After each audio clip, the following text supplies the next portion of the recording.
In retirement, sometimes we need leverage. We might even need a big stick to help protect our assets in retirement. Len, when it comes to leverage and using the big stick, what are we talking That's right. Well, again, we're talking about the big gun now. We want to take care of this thing called inflation, folks. I'm sure it's on your mind. It's on everybody's mind. So we want to make sure we have some leverage to hit that inflation.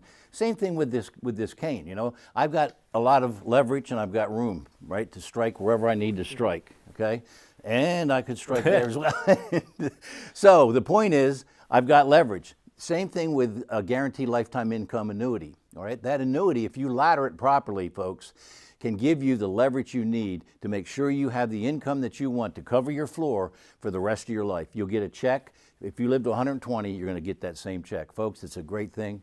Spike, leverage. Leverage your assets to make sure that you, your spouse, your family don't run out of money in retirement. Book yourself an appointment with Len Strickler of the LS Financial Group.